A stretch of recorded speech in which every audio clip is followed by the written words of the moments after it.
di Ahmed Val Sidi nekk fële ci wàllu script kii di sunu réalisateur comme ni ñu koy defee saa su nekk di Mohamed Tra le grand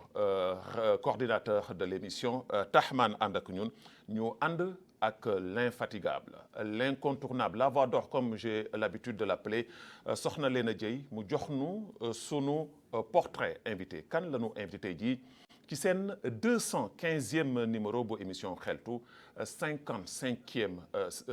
numéro saison 6 version TVM ñu dem dellu soit ci plateau bi.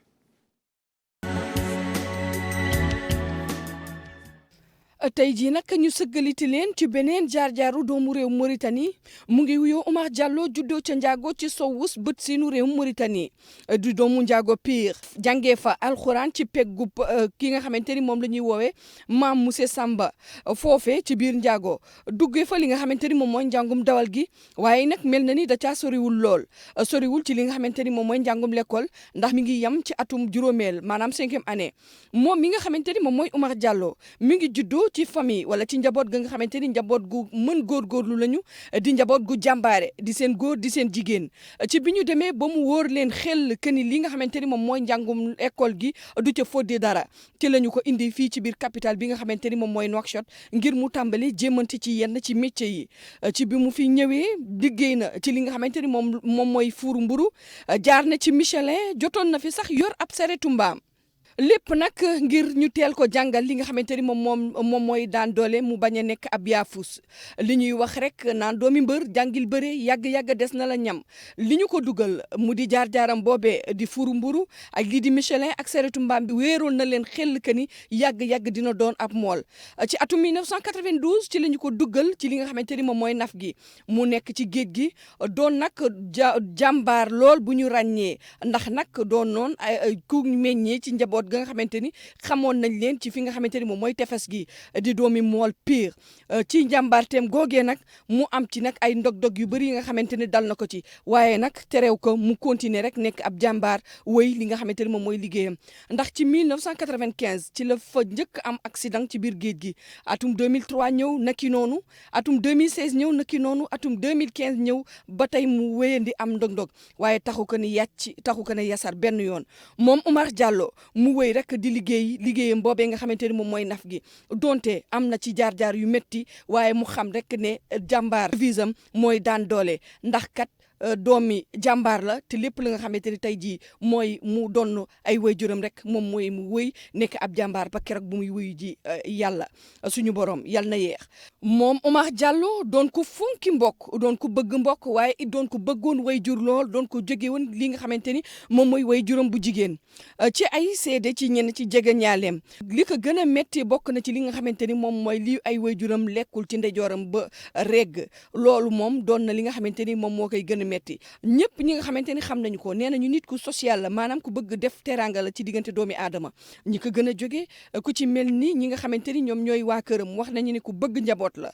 ku yërëm njaboot la waaye it ku ñeme njaboot la moom Oumar Diallo moomee tey jii moom la ñu dalal ci seen plateau bi nga xamante ni moom mooy plateau xeltu di leen fàttali ne ci jamono yi ñu génn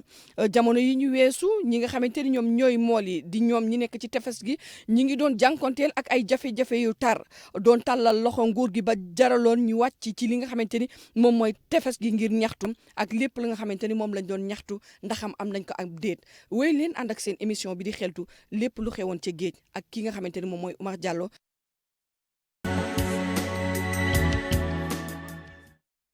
jërë nga jëf yow Soxna Léna Dieye comme ni ma la koy ñaanalee saa su nekk rek yal na yàlla wéral baat bi yàlla sàmm la taxawu la ci macha allah liggéey bu am solo bi nga xam ni tey jii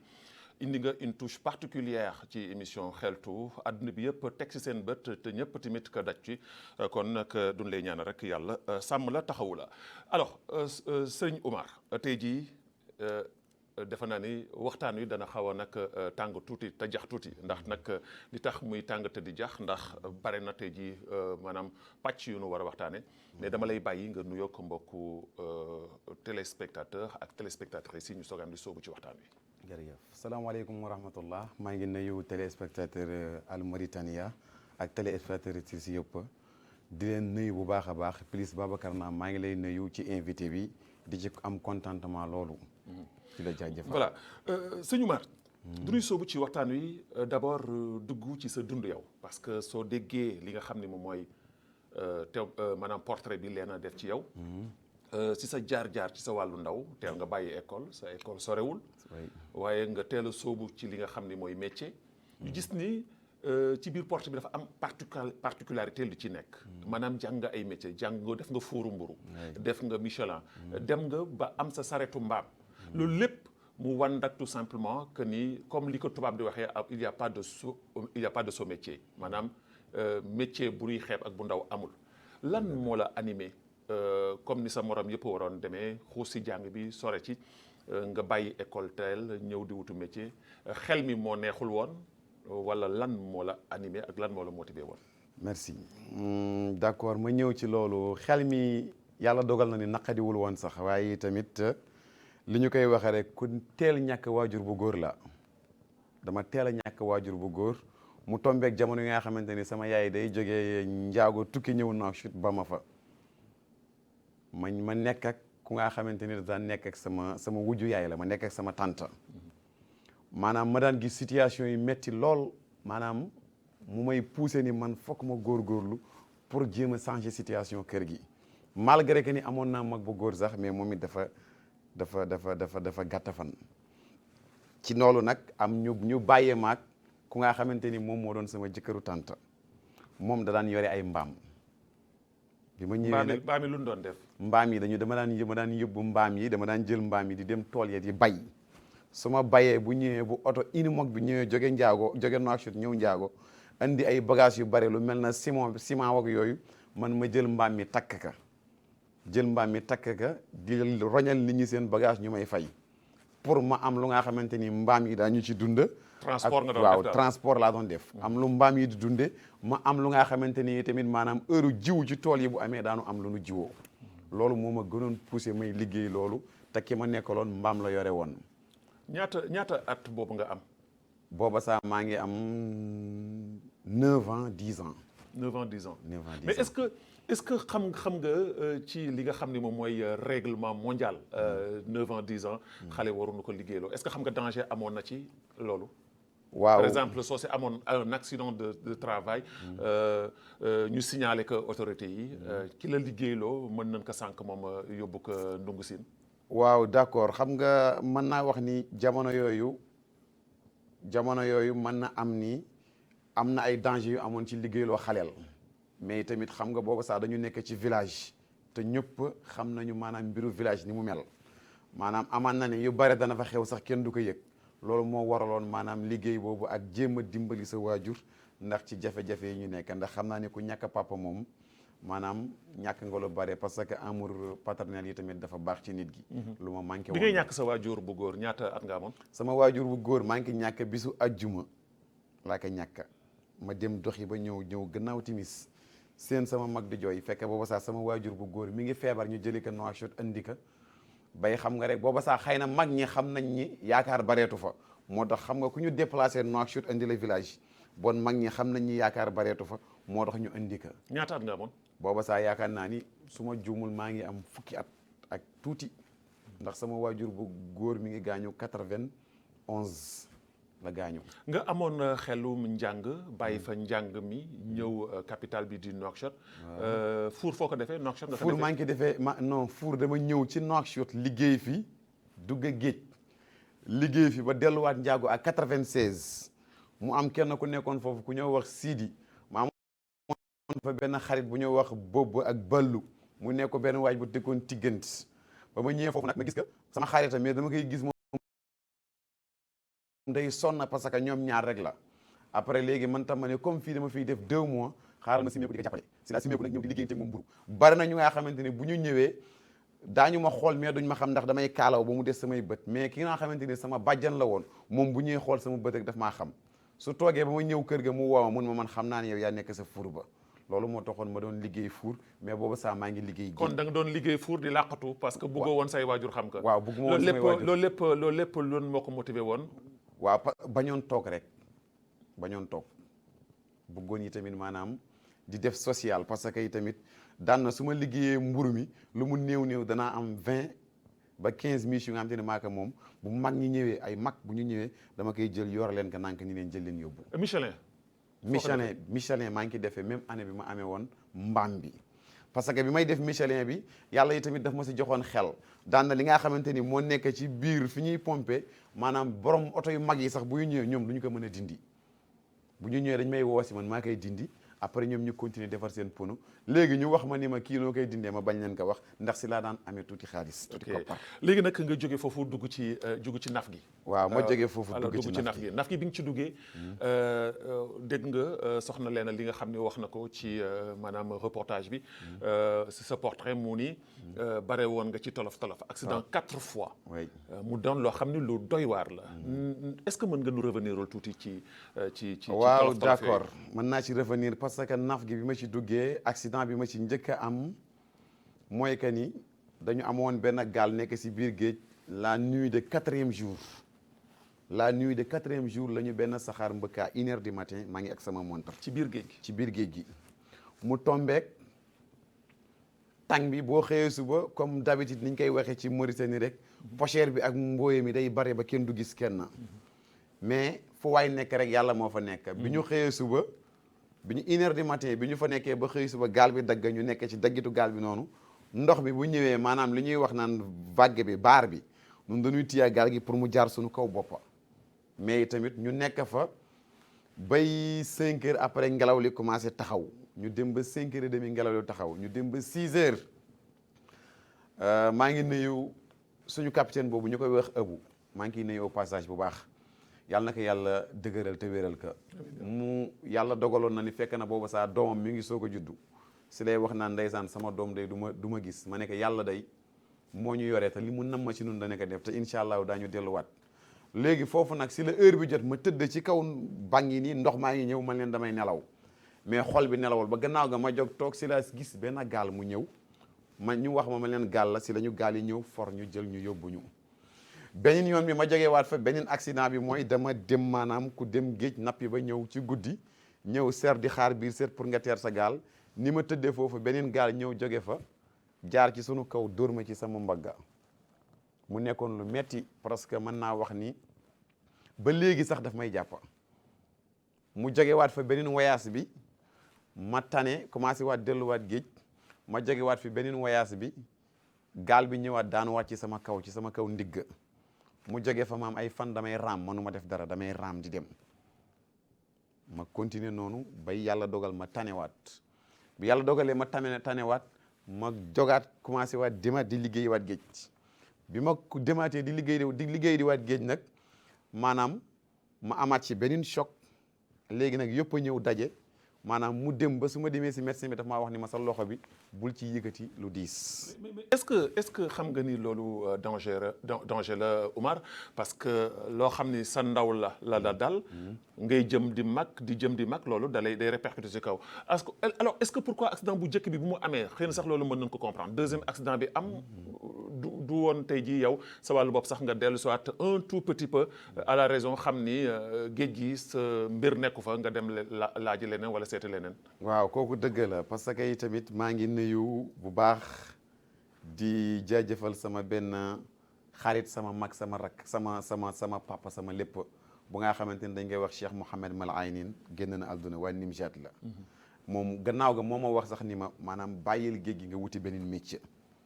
yàlla mën na dogal ni nga am si sa wërsëg ci laa dem xool nag après nag si laa bàyyi arrêté 2008 ma arrêté dugg ci biir géej gi nag commencé nag ñëw ànd ak sama benn grand bu ngay wax moom ak sama mag ñoo daan ànd ñu koy wax Sidi Top ma ànd ak moom di def liggéeyu mareyeur kooku moo ma jàngal jën moo ma jàngal nu ñuy jënd jën moo ma jàngal nu ñuy jaayee jën kooku moo ma ko jàngal. Sidi Top waaw Sidi Top. maa ngi kiy remercier bu baax. voilà de passage ñu koy nuyu bu baax. muy nit ku xam ku baax. nit ku baax moom moo ma jàngal maanaam nu ñuy jënd jën ak nu ñuy jaayee jën kooku moo ma jàngal dal ndax ci moom laa xool. maanaam nit gu nekk da ngay wax li am rek ci moom laa xool juróomi at yu nga xamante ni toog di ko topp rek moom xamul ni maa ngi koy toppa di ko seetlu di xool ay jëfam pour man teg sama tànk foofu mais tamit bon maanaam fi ma jaar maa ngi sant yàlla ndax yàlla boole woon na ma ak ay nit ñu am te ne dañ ma mën encadré ci côté bi tamit du ma fàtte Mudun Gueye maa ngi kiy jaajëfal bu baax ndax yàggee nañu ndax ñu bare boo waxee Mudun Kër Massène duñ nga xam Mudun Njaago na ñuy xam bon maa ngi kiy jaajëfal bu baax a baax nag. très bien alors loolu mooy jaar-jaar bi mu nekk jaar-jaar bu extraordinaire loolu day wane rek comme ni ko soxna leen a waxee xeltu mooy feeñal ndaanaan yi di feeñal askan wi te di wax aussi tamit que ni xeltu comme ni ñu koy waxee saa su nekk amul xàjj ak seen képp koo xam ne war nga jàkkaarloo ak Babacar Naam rek daa toog ci plateau bi. alors ñu dugg nag ci maanaam xew-xew yi nga xam ni am na ci biir géej gi. gis nañu ni fan yee ci gannaaw jafe-jafe yi bare na woon lool ci biir géej gi toog ngeen fi ay lu toll ci semaine gaal yi demuñu ngeen def fi maanaam grève bu métti tar lool mu répercuté wu ci askan wi ndaxte jën amatul woon ci biir jën yi mais lan mooy seen problème au juste ba loolu yóbbu woon leen ngeen ni dee dutu leen dem géej tant que mbir yooyu réglé wul Oumar. waaw loolu day problème bu rëy la. parce que itamit xam nga mool fu mu demee ba toog di grève naan day toog lu mat semaine ba jàpp juróom-ñeenti fan grève bi ñoo ngi entendre 9 jours après si la ñu libéré wu nag ñu commencé dem parce que itamit xam nga nun ci réew mi la ñu bokk itamit dafa am lu nga xamante ni dañu koy sóoraale réew mi. grève bi li ko waraloon mooy que ni maanaam ci sama gis-gis li ñu teg dañu bëgg ñun ñu risquer suñu vie 4 fois maanaam ñu risquer suñu vie 4 fois ndax mool. bu xëyee suba di dem géej bu tëmbee jàll baar bi dafa risqué viwam bu tellu si waatee teer si jàmm muy deuxième fois dafa war alhamdulilah rabbil alamina mais ñu defal nañu benn espace de 300 mètres ñu ne ñu da ngeen di teer fii boo demee ba ñëw da ngay teer fii soo yebbee sa jën yebbi say bagage nga tëmbaat encore dem teeri fee ça veut dire dem benn dellu si ñaar demaat beneen dellu si waat ñaar muy ñeent. muy ñeent ça veut dire que yéen su ngeen demee wuti jën. waaw su ngeen dellu see war a gaare. waaw duñ leen wax ni leen ngeen delluwaat. waaw dellu si waat encore une quatrième fois. mais lan moo waral loolu. waaw parce que dañu jox benn espace de 300 mètres ñu ni nu espace bi fii nañu koy débarquer jën wi bu ngeen débarquer jën bi ba pare ngeen jëlaat seen gaal ngeen yóbbu ko côté bale ngeen yéege ko foofu te su boobaa loolu dafa nekk lu metti te itamit maanaam on est d'accord toujours dañuy d'accord ci li nga xamante ni moom la loi teg bu fekkonte ni itamit dañu ci indil benn décret wala benn arrêté ministériel dañuy d'accord mais ñun gisuñu benn message gisuñu benn arrêté ministériel. mais kan mooy jël décision boobu su fekkee ni arrêté ministériel wala décret présidentiel amul ci loolu. kan moo sañ-sañu di jël décision boobu. nun c'est le commandant moom moo ñu wax ni nu maanaam léegi gaal yi à espace de 300 mètres nañuy teer. mais est-ce que commandant bi sañ na jël décision yooyu alors que. maanaam hiérarchie am muy kilifaam sant ko. waaw ba tey bu fekkee kilifaam moo ko sant maanaam nun gisuñu fu ñu ko bindi si këyit gis ñu tamit fu ko loi bi defee. kon yéen notification ngeen doon bëgg ñu bindal leen ko ci këyit mu leer. waaw mu nekk lu leer parce que lan moo tax maanaam xam nga géej maanaam nga ñëw nga wàcc si géej gi nga wax ni fii teenu njaago la nga wax ni fii teenu gendar fii teenu booya loolu cosaan la. te su ma juumul constitution bi daf ni bu kenn laal cosaanu kenn bon nun laal nañu suñu cosaan mais fu def nañu li ñu waroon def yaakaar naa mais ba tey am na lu ñu des defaguñu ko mais noo ngi si jéego yooyu pour avancer parce que tamit maanaam tey jii par jour man ñu la wax ni la ñaata gaal mooy yàqu. mais après 300 mètres yooyu nga xam ni waxoon nañ ko. ni foofu ngeen war a yem. alors que gannaaw loolu ngeen xeex ko lu toll ci juróom-ñeenti fan comme ni nga ko waxee. ministre ba ñëw na fa def bisu nemmeeku bi mu ñëwee aussi tamit dafa leen wax ni leen yokkal na leen 400 mètres. waaw mu nekk 700 mètres. mu nekk 700 mètres. waaw d'accord xanaa kon mbir mi war na mën a saafarawu. waaw 700 mètres xam nga bu fekkonte ne 400 mètres yi dañu koy yokk ñu bàyyi gaal yi di yéeg foofu mais ñëpp a gis nañu espace bi ñu bàyyi woon 300 mètres la wala 300 mètres 225 mètres la woon. parce que ñoom ñoo ko élargir ba mu nekk 300 mètres ay gaal yu nekkoon foofu ñu dindi leen bu fekkonte ni 225 mètres yi la bu fekkonte ni dañu bàyyi woon 700 mètres yi ñu bàyyi gaal yi bu ñu ñëwee ki tombé ci 700 mètres bi bu wàccee nafam mu yéege gaalam mën na nekk mais dañu bëgg 700 mètres bi nekk verge vide ñu dindi lépp lu fa nekk ba mu jeex ba 700 mètres bi nekk nii ñu koy séen te su boobaa à tour de 400 mètres gaal yi waroon dugg ci biir 400 mètres yi fu ñuy dugg. mais yéen seen bëgg-bëgg lan la woon. moo doon comme ni mu meloon rek ñu bàyyi leen fu leen neex wàcc fu leen neex gaare. waaw parce que nun loolu la ñu xamee mool amul fenn ci mool bu nekk ci géeju baar géeju xànqa ñu koy wax xànqa amul benn mool bu nekk ci géeju xànqa ñu lay sàkkal ni la fii ngay teer demaat fale. mais Omar le monde évolue. et ñëpp xam nañu aussi tamit que dans cette situation su demee ba état jël ay mesures taxaw ni dafa bëgg limiter leen te fii ngeen war a taxaw dafa am lu ko waral ndax clandestin maanaam immigration clandestine bi dafa bare. agression yi dafa bare. vol yi dafa bare te loolu lépp su fekkee ni tey jii maanaam garde côte yi amul maîtrise pour que mën a gérer loolu dafay xaw a tamit compliquer seen liggéey. waaw xam nga comme ni nga ko waxee rek maanaam bu fekkonte ni du woon géeju xànq géej bu nga xam te ne day damm vague bi day damm baar bi duñu ko bañ bu fekkonte ni dañu amoon port comme Nouadhibou duñu ko bañ bu ñëwee teer amul problème mais baar bi moo tax noonu baar bi mooy actuellement nii bu fekkente ne la mer est agitée géej gi dafa am doole xànq bi ma waxuma sax mu àgg 2 mètres mais mu am baar de 1 mètre c'est très difficile maanaam pour nga ñëw nga teer nga wàcc sa jën nga tëmbaat. mais est-ce que loolu autorités yi nga xam ne ñoo ŋànk li jëm ci wàllu naf gi est-ce que maanaam sur ce plan technique là yooyu yëpp am nañ ko ñoom est-ce que xam nañ ko. juste si sama yaakaar man amuñu ko. lan moo waral loolu c'est parce que vous n'êtes pas représenté au niveau du ministère. oui parce que nun mool vraiment ci adduna bi maanaam ci ni adduna bi ni muy doxee. amul benn ministère de pêche bu nga xamante ni amul mool wala ñoom bu ñu bëggee defar dara ñu bind ay loi mais yéen am ngeen ay fédération si am nañu ay fédération mais wala seen fédération yi ñoo tekkiwul dara. am nañu ay fédération parce que xam nga bu ñu waxee ñu ni juróomi fédération moo fi nekk. te représenté wuñu dara. non peut-être représenté nañu dara. lan la ñu représenté su fekkee ni yéen da ngeen mën a am ay problème yu jafe-jafe yu mel nii. te ministère bi nga ni kenn nekk fa koo xam ne ku maîtriser mool la ñoom ñuy fédération di gisanteeg ministre guddi di gisanteeg ministre guddi ak bëccëg. ba pare te mënuñu ci régler dara juróomi fédération ça veut dire que les fédérations là ne représentent rien. fédération yi daal xam naa si ñaar yu nga xamante ni même ba ñu toogee commandant bi ba mu wootee réunion xam naa si ñaari fédération yoo xamante ni ñoom dañu bañ. yan fédération Iba Sarr dafa bañ Abdou Karim dafa bañ fédération nationale ak fédération libre te ñooñu xam naa ni ñaar ñooñu ñoom ay mool nañu xam nañu risques yi si nekk même président fédération nationale muy Cheikh moom dafa leen wax ni leen kooku mënul nekk ça veut dire bon moom xam na ka ñooñu mais yeneen fédération yi des man xaw ma leen damay dégg ñu ni ñoo ngi fi keroog bi ma toogee dem naa réunion jour boobu hôtel Hôte juróomi fédération yëpp ñoo nga fa woon gis naa seen ay représentants mais ñaar ñi daal ñoom laa gën a xam ñoom laa gën a mën a waxanteel. mais ñooñu seen bañ fu mu mujjee parce que ñooñu ngay wax ne duñu bañ su fekkee ne le président de la fédération libre de la pêche artisanale section sud Iba Sarr moom déjà il salue les démarches du gouvernement. Oui, kon ça veut dire que bañam lan la. Iba Sarr daal bañam moom wax na ka ci kanamu commandant bi mu dégg mu ni ko loolu man du ma ko nangu te mool yi duñ ko nangu donte da ngeen leen kaa defloo peut-être mën na am ne da ngeen leen ëpp doole defloo leen ka mais lu nga xamante ni lu ma nekk la. mais est-ce que yaakaaroon ni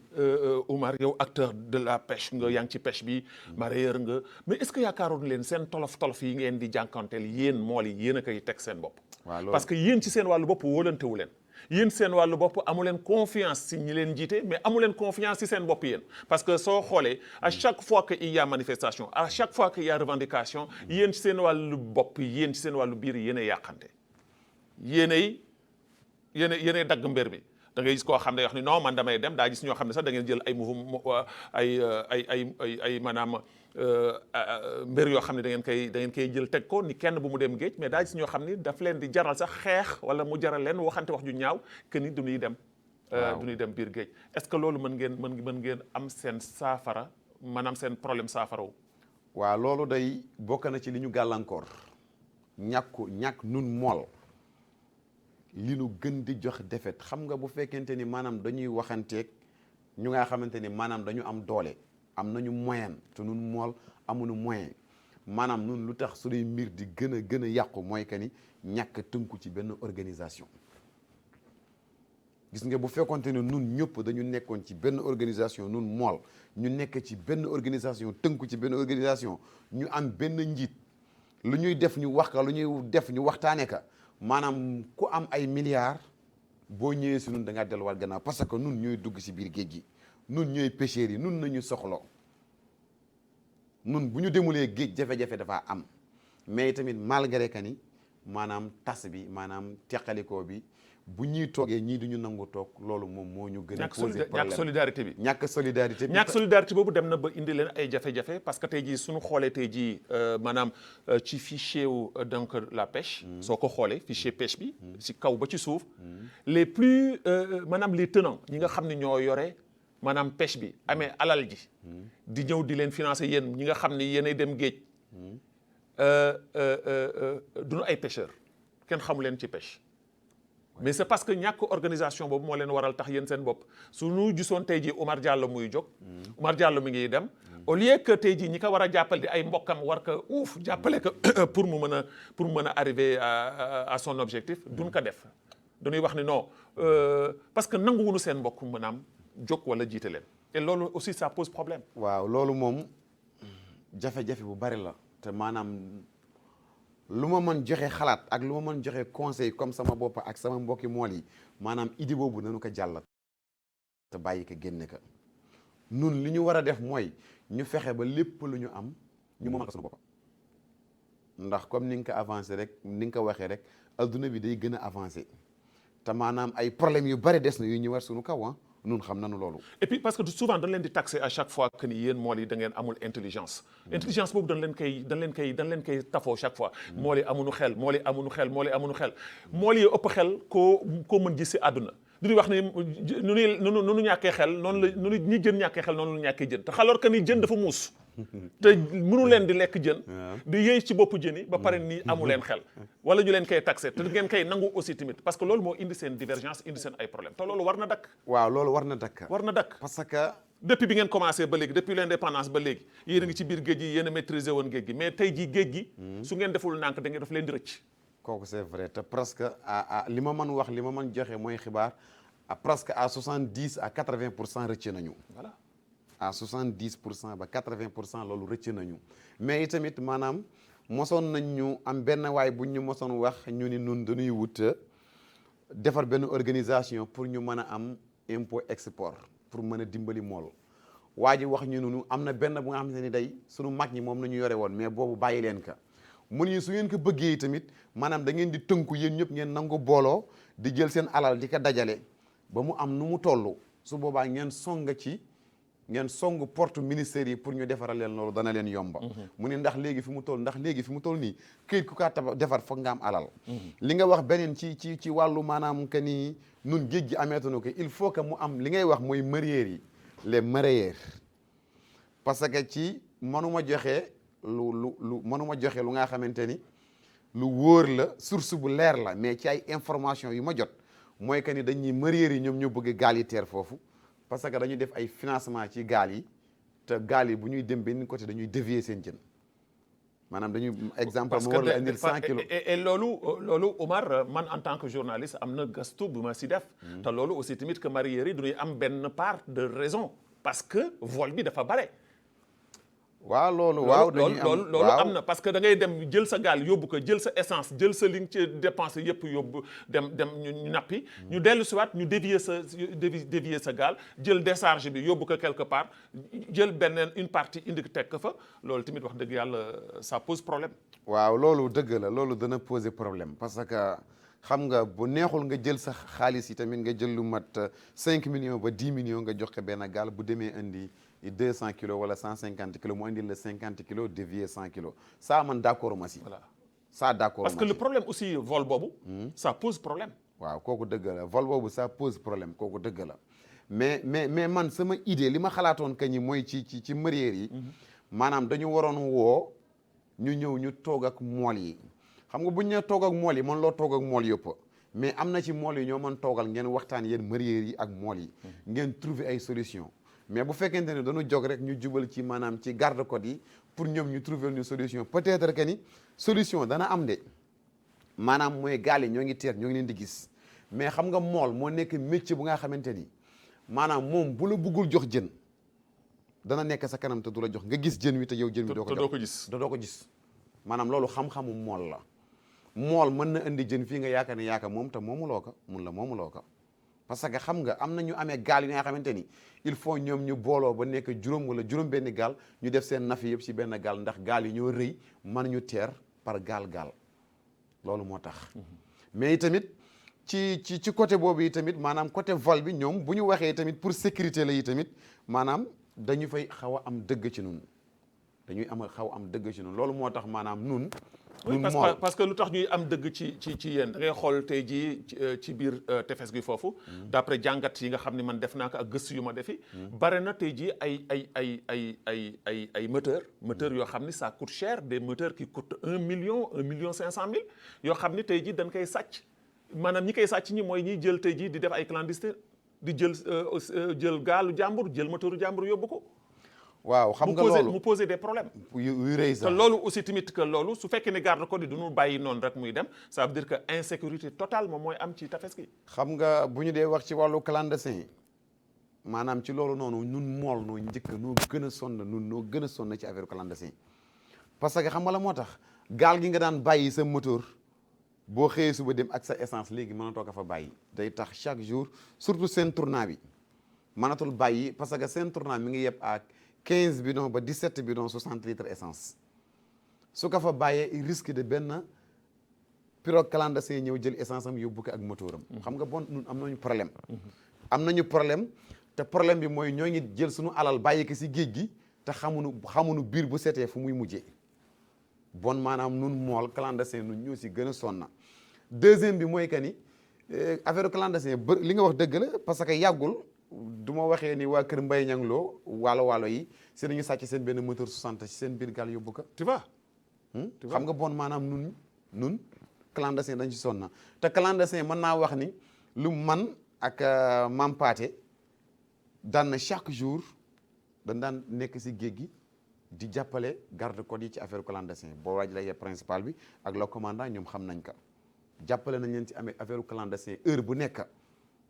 nekk woo na ñu dem foofu ñu dégg dem foofu mais maintenant daal Babacar xam nga li am solo mooy lan maanaam nun mool dañu am jafe-jafe lool sax te jafe-jafe bi ñu am kenn teguñu ko lu dul Mauritaniens yi ñoo ñu ko teg.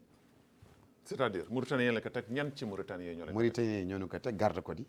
ñoo leen ko teg. ñoo ñu ko teg nan la leen ko ak mareyeurs yi. nan leen ko tegee parce que bu ñun fi ñuy teerloo mënuñu ko. mënu leen ko vraiment mënuñu ko. te fu mu toll fi nii accepté ngeen que. ak ay difficultés yu rëy. ngeen ko accepté. noo ngi ko accepté. alors léegi loolu da ngeen ko accepté pour quelque temps wala da ngeen ko accepté. waaw mooy li ñoo wax rek naan jàmbaar dawul dafa wuti doole. waaw kon daal da ngeen di dellu si waat. waaw dañuy dellu si waat def ko ci cadre yi ñu ko bëggee maanaam ñu teg ko ci cadre négociation. ñu négocier bay avancer projet bi ba balañ ci am leneen. ba jàmm am ci. waaw ba jàmm am ci. voilà donc Oumar. dafa am aussi tamit leneen loo xam ni am na fi naka mercredi bi passé muy décret présidentiel njiitu réew mi ci conseil des ministres par le biais de son ministre de la pêche Makhtar Ould Dahi mu wax ni li nga xam ni moom moo jëm ci wàllu carburant bi donc am na lu ñu ci def ça veut dire que dindi leen jafe-jafe yi subventionné une subvention financière boo xam ne dana ko ci def su ko defee gasoil bi muy maanaam carburant bi yam fi mu yamoon augmentation du si am mu doon aussi tamit que loo xam ne dana indi jafe-jafe yu bëri yi nga xam ne amoon ngeen ko mu wàcc est-ce que loolu tey jii mesure boobu ba ngeen xam ne dégg ngeen ko am ngeen ci mbégte bi ngeen ci am wala déet. waaw xam nga bu ñu déggee nouvelle bu neex surtout mu dem si pêche dañu ci am mbégte kontaan nañ ci loolu mesure bi ñu si jël mooy que ni moom dafa wax ni maanaam xam naa ni ñoo ngi commencé incha allah 2022 parce que année bi presque jeex na léegi fi mu nekk nii je crois que ni les financiers yëpp ay bilan rek nañuy def 2 mois yi des dañuy defal quota bi mooy dañ doon xool 2021 bi li ñu si utiliser si carburant peut-être que ni xam naa ni loolu mooy nekk quota bi 2022 ñëw ñu jox la ne la Babacar bu fekkente ne 2 millions de tonnes nga utiliser woon ñu ne wax ne c'est 2 millions de tonnes ma ngi nii moom nga war a utiliser pour 1 an léegi nag su boobaa nun ñooy xool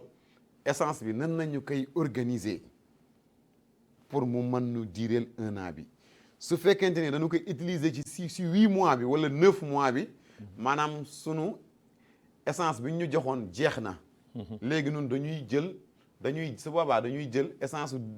ville bi ak sunu essence ñooy yem même prix ndax sunu essence bi ñu joxoon subventionné que jeex na su boobaa léegi obligatoirement ñu dem yem ak oto yi essence te loolu jàngat bi ma ci am mooy que ni benn il faut taxawaay yu dëgër am ci ñaareel bi mooy yi tamit il faut yi tamit mool yi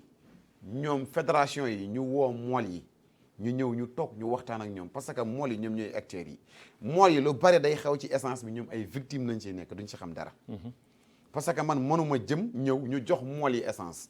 bu ñu joxee mool yi essence tekk ci loxo Babacar bu ñëwee daf ko war leeralal mool yi te essence bi dafa am nuñ ko war a yoree bay nga xamante ni mool yi dañ ko jëfandikoo keneen du ko jënd yóbbu ko. mais est-ce que la gestion maanaam de vos dirigeants maanaam ñi nga xam ne ñooy seen kilifa yi nga xam ne ñoom ñoo leen ngànk yéen au niveau des fédérations là seen gestion est-ce que seen gestion est claire est-ce que gestion bu leer la ci seen bët yéen. waaw xam nga ñi yore fédération yi man su ma waxee ni xam naa si seen gestion ñoom dara waxuma dëgg. ça veut dire que donc leerul. man xaw ma si seen gestion dara. ça veut dire que leerul mosuñu ma affiché benn gestion. kon leerul. waaw mënuma dugg seen gestion lu ma ci wax du nekk dëgg. mais est-ce que loolu dana indi aussi tamit stabilité. au niveau de la pêche du ko indi solution. du ko indi solution parce que mënuñu la dénk sama làmmiñ dénk la samay kàddu. ba pare te li ngay def dara leerul. waaw du indi solution. pour man essence li indi solution bi mooy bennaa ngi nii bu fekkente ni respecté nañ ko. essence yi maanaam dañu waxoon ni chaque 10 tonnes day am 5% huile 5% huile je crois que ni 10 tonnes bu nekk day nekk 140 litres huile bu fekkente ne dañu ko respecté am na beneen bouche bu ñuy wax Corolan moom nañ ciy sotti ci essence bi pour que oto yi duñ ko utiliser bu fekkente ni respecté nañ ko nun suñu essence day ñoŋ mais loolu kan moo koy vérifier man moom laa xamul en tout cas mosuma ko xam. ça veut dire que kon mooy li ma waxoon sànq rek kon yéen seen fédération yi. man mosuma xam si seen représentativité amul benn solo te su fekkee ni da ngeen def seen mbootaay te mbootaay yi seen wàllu bopp amul clairvoyance amul dara lu leer ci li ngeen di mën a liggéey seen ànd dafay xaw a métti day xaw a jafe. moo tax it nun pour ñu am essence dañuy rang lu métti la gis nga da ngay jox ki nga xamante ni mooy sa liggéeykat. nga jox ko mu jëndale essence yow heure boo ñëwee xool ka da nga koy yërëm ndax da ngay xam ni kii dafa sonna parce que Babacar man bu ma xëyee suba nekk ci naaj bi di rang essence ba 5 heures ci ngoon wala ba 6 heures ma am wala ma ñàkk ma xëyaat suba defaat noonu xam nga loolu dafa metti et il me semble aussi que tamit da ngeen c'est-à-dire que da ngeen politiser trop la pêche là dafa bari politique quoi politique bi dafa bari loo xam ni daf ko yàq. waaw xam nga politique d'accord man duma politique ça defoon naa ko 2013 te bàyyi naa ko jotuma politique même parce que bu ñu waxantee dëggee tamit même la santé sax mënatu ko te ku nekk sa santé moo la gënal la waaw peut-être que ni li nga wax effectivement dëgg la parce que xam nga mool parce que même ci wàllu essence bi nga wax nii gis nga avant ñu koy subventionné nii ministère bi dafa wax ni bu ci politique duggee dañ koy dindi. parce que mooy yoon effectivement am na lu nga xamante ni maanaam peut-être que dañ koy def duñ ko xam ci commencement bi mais après nañ koy xam politique bu ci duggee da lay yàqal lu bari man amoon naa njortu ni amoon naa yaakaar ni maanaam nun mool yi lu ñu doon xeex bu fekkonte ni politique dugg ci woon daan ko gagné mais xam nga yi tamit ku nekk xam na état ni muy doxee état bëggul moom muy def dara nga koy indil concrétion ci lu nga xamante ni d'accord gu ko mais daal li nga wax nii daan ci tiré ay attention yu bare tey tamit ñun gis nañu que te daan ci fexe def ay solutions yu bare ba loolu dootuñu dalaat parce que dañu war jàkkaarloog état bi nun ñi nga xamante ni nooy acteurs de pêche yi sans politique heure politique bu jotee kenn ku nekk dem fi nga ko sentir nga defee ko foofu ñi nga xamante ni defuñu ko sama carte moo nekk sama poche ma dugg oto jaar fale du ma duggoote politique sain dem njaago vote voté ñibbi si droit la ci man droit voté droit la ci man te heure bu nekk njaago laa kaa defe bu ma yàlla dee may incha allahu rabbi. voilà Oumar du ñuy ñëw ci beneen aspect parce que aspect boobu je pense que ni léegi am na stabilité ndaxte boobaak léegi déggatuñu leen ci ça veut dire que kon comme déggatuñu leen ci ngeen wax ci ça veut dire que donc saafarawu na muy problème mu mbaalum caas bare na lu mu yàqoon ci biir géej gi ba ngeen jóg fii def fii ay yëngatu ba am ci xëy na lu bare loo xam ni songé wu woon na ba mu amoon vraiment pas bu mag boo xam ne defoon ngeen ko ci. alors fan ngeen ci toll. waaw j'espère que comme déggatul leen ci mën nañu wax ni tey jii que ni kon li ngeen doon xeex am ngeen ci ndam te jeex na. waaw li ñu am nañ ci tuuti jeexul am na tuuti luñ ci am nag. ba léegi. waaw ba léegi jeexul te kenn déggatu leen ci fenn. non ñoo ngi see wax ba léegi. est-ce que ñoo ngi koy napp ba léegi. waaw ba léegi ñoo ngi koy nappee ba léegi ñoo ngi koy nappee mbaalu caas toujours nun lu ñuy def moom mooy nekk suñu titre. mbaalu caas luy def moom mooy nekk suñu titre parce que mbaalu caas ay affaire am encore dafa metti loolu amul luñ si dajul mais dafa am lu nga xamante ni dafa des ci état bi moo ko yore ñun yorewuñu ko. xam nga mbaalu caas dañu autoriser importation dañ ko autoriser ba pare dañuy interdit ku ko nappe mais bu fekkente ni dañu autoriser importation bi te commerçant yi ñoo ngi koy indi il faut mu am ñu koy jaay ñu koy jënd. ñi ngay jënd il faut ñu utiliser ka ba léegi ñoo ngi koy utiliser di ko yóbbu si géej gi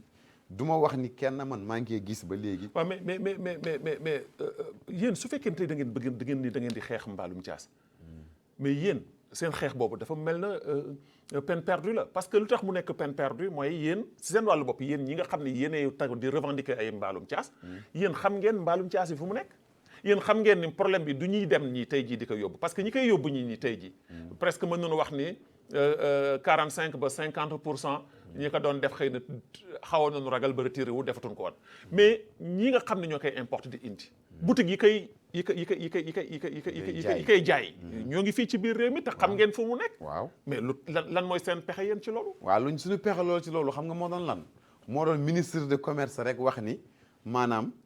lépp lu nga xamante ni mooy importation mbaalu caas dakkal nañ ko ñu amoon benn aval bu nga xamante ni soit que day jógee ci procureur mu ni place bu ngeen gis mbaalu caas nekk fa saisir leen ko rek ñu am saafara mais tey ji bu ma demee dal ci borom boutique bi rek bëgg a yàq alalam loi bi joxuma ko permettre ma kon ça veut dire que ni kon da nga bëgg a wax ni kon maanaam nguur gi ak ministre du commerce ñoom ñoo lëngaloo ak ñooñu. waaw ministre du commerce moom moo war dindi importation bi naka arrêté ñun bëgg na nu mu arrêté ka te nun dem nañu ministre de pêche bind ko ay lettre mu expliqué ñu lu leer mu ni moom ci pêche ci kotam moom dafa interdit monofilament mais affaire ñëw bi muy ñëw Mauritanie ak yooyu mu ni ministre de commerce moom moo ko amee. moom moo amee responsabilité moo amee responsabilité kon moom dégagé na responsabilité ci côté boobu. waaw côté boobu moom dégagé na te yi tamit lenn yi tamit kuy wax dëgg da nga koy wax maanaam parce que yi tamit dund wàlla dee wàlla maanaam man garde côte yi danaa leen gis. ñu dem jàpp mbaalu caas indi ko yóbbu ko mais xëy na noonu ni ñu bëggee ñoom ñu jàppe ka ak ni ñu bëgg ñu liggéeyee ka ñoom liggéeyuñu ko te sama yaakaar mënuñu ko liggéeyee ñun moom rek noo ko mën liggéeyee. alors ci maanaam perte matérielle bi nga xam da ngeen koy faral di am parce que géej gi du ñuy faral di gis ni accident yi dafay bare. des fois gaal yi yàqu problème am ci. des fois nga gis koo xam ni da daan amee benn gaalam di ci cag-caglu dem biir géej maanaam bato mbëkk ko wala gaalam toj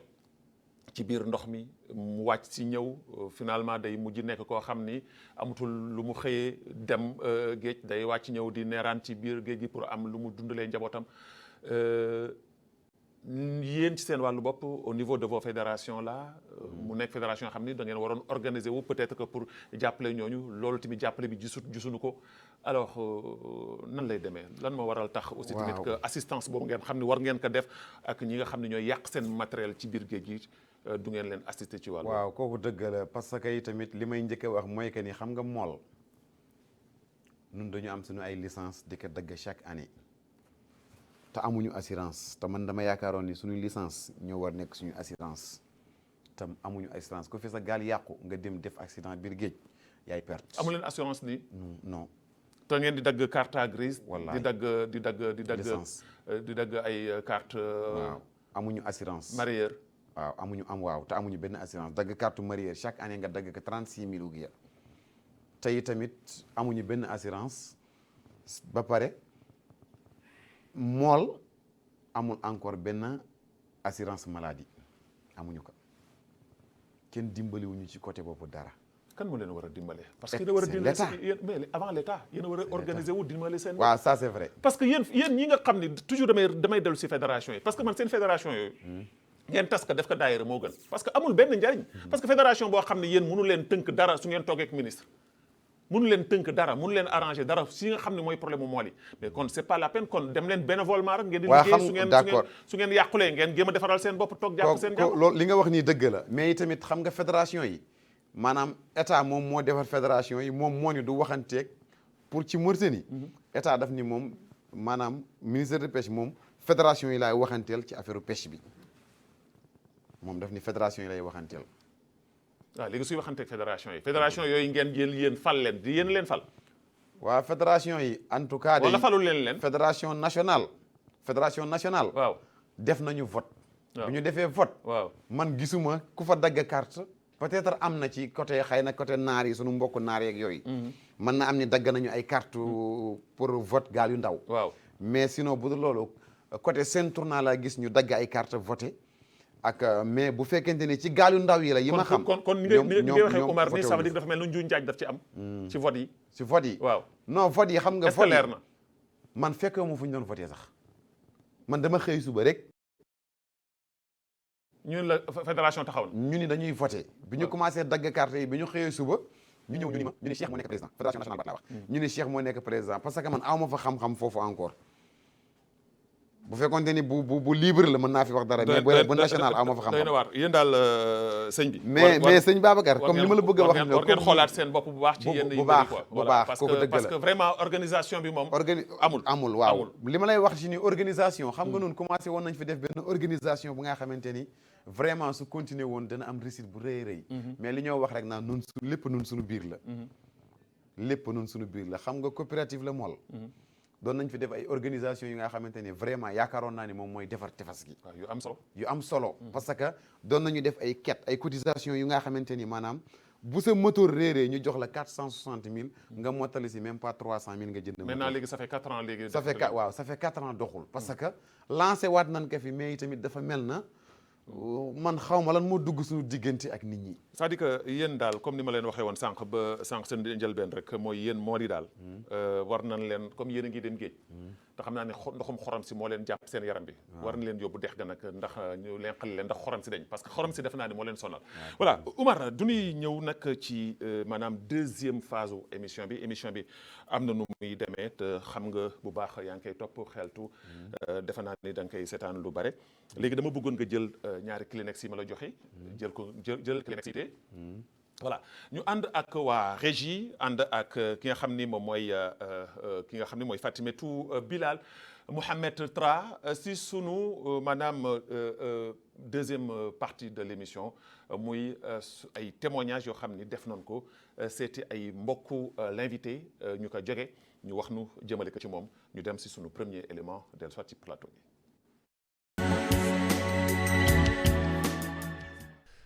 Babacar Ndam maa ngi lay nuyu te di la ziar te di la ñaanal jàmm yàlla defal jàmm waaw kii di Oumar Diallo nekk rakk si man nekk lépp si man di nit gu baax ku dal ku am yar ma naw ko nag mu nekk un référence bon ma am mbégte si moom loolu sax am fierté si moom bu baax a baax ci ay jukkoom surtout nag ni mu teewoon waajuram bu jigéen maanaam mu amee ko mu feebar mu amee ko moom ak ay jigéenam macha allah lépp lu ci war maanaam mu ngi ci guddeeg bëccëg bu fekkonte ni xaalis moo di tax waajuram bu jigéen bi génn àddina kon di génn àddina parce que lu mu jalal Oumar ak fu mu mati nekk comme dana ko wut mais nag alhamdulilah rabbil alamin jaama pexem yàlla ak dogalam yàlla moo ñu moom si moom la ñu jóge si mbalu itam waaye nag gàcce ngala man foofu laa gën a nawee parce que tamit nga amee sa waajur amee ko ba yàlla ba mu wàcc liggéey sa loxo nga amee ko jébal ko boromam ñaanal ko loolu yëmbatul te loolu moo def nag moom ak jigéenam maanaam muy tamit ku nga xam ni dafa am solo ci société bi ci ay démarche am ak ay waxam ak ci léppam bon man nag kenn laa si moom parce que tamit bi ñu nekkee ay mbokk ba pare mu nekk un frère à moi yàlla dafa ma boole woon ak benn grand frère am bu ñuy wax jëm ci yàlla Samba Diallo maa ngi koy ñaanal yàlla na ko yàlla xaral jànd mu nekkoon sama xarit nekkoon sama genn wàll bi mu génnee àddina tamit lépp rafet Omar tamit bi mu ñëwee tamit macha allah alhamdulilah rabbil alamin bon ma koy ñaanal wér surtout te tamit keroog ndeysaan bi yaayam génne àdduna waxtaan nañu si waxtaan bu am solo ma ni ko sa yaay génn àddina mais nag na nga xam ni des nga fi ay yeneen yaay muy say jigéen yi ma ni que ma lay dénk nga toppatoo say jigéen ñi parce que jigéen dafa néew doole te tamit bëgg na comme ku koy secours te tamit moom it maanaam mu ngi si tax mais dama nekk nag surtout nag say jigéen ñi bu leen bàyyi lépp loo xam ni daan nga defal si yaay rek ndax na nga mel na ñoom maanaam si yaay mu ngi fi parce que tamit ñoom ñooy si yaay actuellement. waaw yow tamit Babacar maa ngi lay ñaanal di kontaan si yow gis sa taxawaay ci askan wi waaw di ci sa taxawaay si askan wi yaa ngi góorgóorlu pour l'unité nationale mauritanien yëpp nekk benn amul xaj ak seen may lay ñaanal yan sa liggéey bi gën a avancé ba nga am si TV bu tudd Waalo TV boo xam ne da ngay tuddee la Waalo man loolu laa bëgg yéen la yàlla defee loolu te yàlla mën na ko incha allah. voilà Cheikh Oumar kii sa mag la si 30 secondes lan ngay yëkkati jëmale ko ci moom. waa di ko gërëm rek bu am commencement mi amul fu mu yem parce que tamit dafa mel na sax xam nga yàlla li moo dogal moom rek moo kaa dogal xalaatuma ni woon sax ni jaar ngeen ci moom te émission bi muy commencé tudd naa turam bon lépp li mu wax ci man rek ci moom la nekk parce que ni ma ko waxee woon commencement topp naa ko juróomi at di xool moom mooy kan mais xam naa ni man xam naa moom mooy kan. très bien xam nga moom mooy kan ñu dem ci sunu deuxième élément am na feneen foo xam ne dem nañ fa am na lu mu représenté ci yow gannaaw li nga xam ne wax na ko jëmale ko ci sa waajur bu jigéen ci li nga def ci moom te ñëpp témoigner la ko mais kii am na fu mu la féete te defe naa ni place su waajur la ñu dem seeti ko dellu soit ci plateau bi. Omar nag macha allah fa tubaarkàlla rakk ju baax la bu neex a yore tubaarkàlla te man maay seen mag te ba ma xuma dóoruma rëkkuma tubaarkàlla macha allah te lu mu am itam dana ko bokk ak man dana ko bokk ak ay jullit yëpp moom sax noonu na ko yàlla bindi dafa bëgg ay affaire sociale yooyu fa tubaarkàlla te bëgg na waajuram bëggoon na ko lool bëgg na ay jigéenam bëgg na ay magam yi góor yi ak ñëpp ak rakkam yi di ko ñaanal rek yàlla jàmm salaam bëgg na njabootam bëgg na ñëpp xol bi noonu la woyofe xol bi noonu la woyofe nag gaaw na jooy ndax bu waxee tuuti rek nga gis bët yi daal di xaw a xonq wallaay dëgg la bu wér ndax man ak moom ñoo àndoon bi mu daanoo feebar ma ko yóbbu woo ko te seen ñun ñu ànd bàyyiwu benn yoon man maa daan nekk foofu di fanaan sama rakk yi di yenn waaye moom heure bu nekk ma nga fi heure bu nekk moo si gën a sonn ndax moom heure bu nekk ñoo ngi koy woo heure bu nekk mi ngi jaabante taxaw na ko si boor bu nekk ba yàlla def li si gën dama kaa ñaanal yàlla rek wér ak gudd fan nga ñaanal yàlla mu yokk ba yëkk li mu bëgg sa xolam yëpp moo ko xam ak njabootam yàlla naka yàlla defal boole ko moo ko ay rakkam yëpp ak mboolemu jullit macha allah ku baax la te ku jàng alxuraan la te ku bëgg a jàng la ku bëgg a xam-xam la yàlla naka yàlla yokk si diine bi mu bëgg yàlla naka si yàlla yokk ba mu yëkk. Oumar balaa ñuy ñëw sax ci sa mag Rokhaya si Maymuna du ñuy dem ci sunu dernier élément ñu dem Sogam di nag ñëw kii nag mooy sa bras droit ñu dem seeti kat dellu soit ci plateau bi.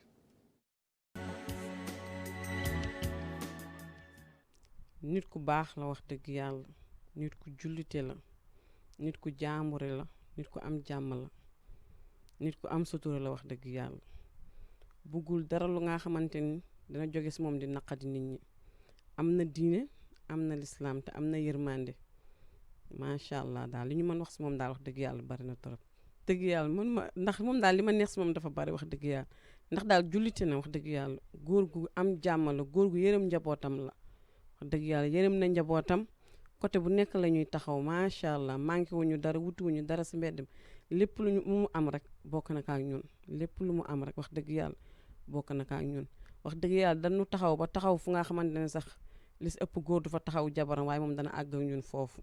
wax dëgg yàlla ndax boo feebaroon tey ji moom moo lay jël boppam yóbbu la li mu ñu defal daal wax dëgg yàlla mënuñu ko wax lépp macha allah dañuy ñaan daal yal na yàlla yokk fanam te may ko wér gi gën jafe te may ko fan wu gudd gu ànd ak wér mu dund ba fekk ay njëriñu njabootam ba lépp li muy def si lu baax lu nekk yal na ko yàlla fay. wax dëgg yàlla nit ku nekk parfois nga xaw sa jikko xaw ñëw tuuti waaye moom post booy wax dëgg yàlla du ko tax soppeeku dëgg yàlla nit ku dal daal nit ku am jàmmal wax dëgg yàlla li ko naqadeeg li ko neex moom barewul sax li mu koy wane ba nit ñi di ko xam. sant yàlla alhamdulilah waajuram ñoo ngi koy ñaanal fa mu dem yàlla na ko gënal fi mu jóge wax dëgg yàlla nit ku baax la woon te moom tamit ñoom ñaar wax dëgg yàlla ñu meloon moom ñëpp xam nañ ko seen diggante ñoom ñaar macha allah waaye incha allah lépp lu ñu doon def rek ñun dañ koy jéem yokk ndax moom lépp lu muy dëgg rek daf siy waxtaan ak man wax dëgg yàlla amul lu nga xamante ne dana si dugg di ko réeroog man lu muy dugg rek incha allah daf siy waxtaan ak man ba ma toog ñu waxtaan si ba mu trouver solution. miche mooy plat préféré ndax moom wax dëgg yàlla nag dafa bari taamu si ñam moom bariwul yum siy laal.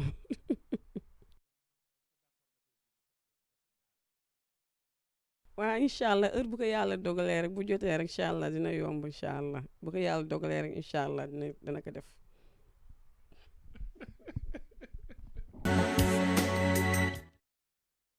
sëñ Omar dégg nga li soxna si wax avant soxna si sa mag jigéen la ci 30 secondes rek parce que émission bi way parce que xam nga man du ma nuyu nit di fóon loxoom sama yaay su ma koy nuyu damay fóon loxoom à part ça keneen amu ko may mën a moo ko am parce que léegi moom moo fi mag comme yaay dem na moom moo fi nekk jël place yaay maanaam li ma mën def ci moom ci wax ka maanaam barewul parce que xam nga la moo tax man sama yaay manuma wax ci moom lu bare parce que bi mu tëddee feebar sax maanaam su ma ba génnee hôpital bi yaakaar dama ñibbi ci biir oto bi lay tëdd parce que man dama bëggoon sama yaay mais tamit may mun a moom ku spécial la ci man ci li ma lay wax lu yàgg la avant bi may noor njaago moom su ñëwee damay yaakaar ni moom mooy sama yaay bon moom tey ba ñu taxawee man ak moom du tey yàgg na loolu yàlla na ko yàlla may gudde fan ak wér te mu mën ñu yore. très bien soxna si nee na parce que émission bi jeex na soxna si nee na ku bëgg Michu nga mais Oumar ku bañ Michu. kenn. voilà Oumar. léegi nag émission bi jeex na tàkk. dafa am lu ñuy wax question quiz. waaw 30 secondes la. 30 secondes nga wax nu kan moo làqu ci gannaaw. waaw d'accord 30 secondes nga wax nu kan moo làqu ci gannaaw. Fatimatu Mintu Bilal nga jox nu sunu dernier élément muy question quiz 30 secondes sunu invité wax nu kan moo làqu ci gannaaw ñu dem dellu si waat.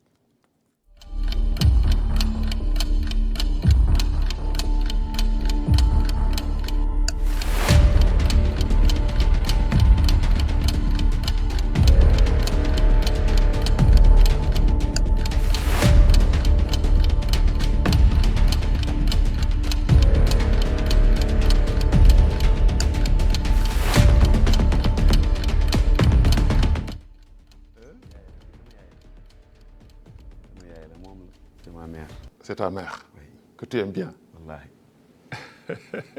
voilà moom. voilà sama yaay. ajjuma bu nekk. ajjuma bu nekk.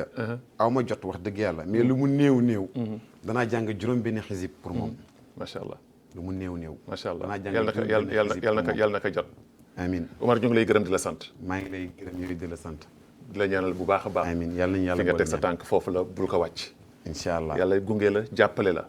fi la sa waajur yi daan féete yàlla na la fa ëllëg sa njaboot féete. amiin ñu lay gërëm di la sant bu baax a baax kon voilà donc l'émission a pris fin comme ni ñu koy waxee jeex na tàkk di gërëm di sant bu baax waa régie comme ni ñu koy defee saa su nekk ingeste Abdallahi Addahi nekkoon fa.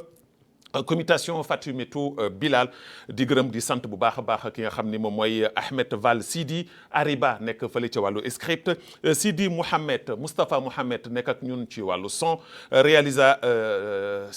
le grand Mouhamed Tra sunu coordinateur l'infatigable Ahmed Tahman ànd ak woon àndatoon ak ñun ñuy gërëm di sant bu baax a baax soxna Léna Dieye ci portrait bu am solo bi nga xam ne defal noonu ko comme d'habitude di leen jox daje incha allah. Samedi prochain ci beneen émission waaye di def maanaam mention spéciale ak ki nga xam ni moom mooy Ahmed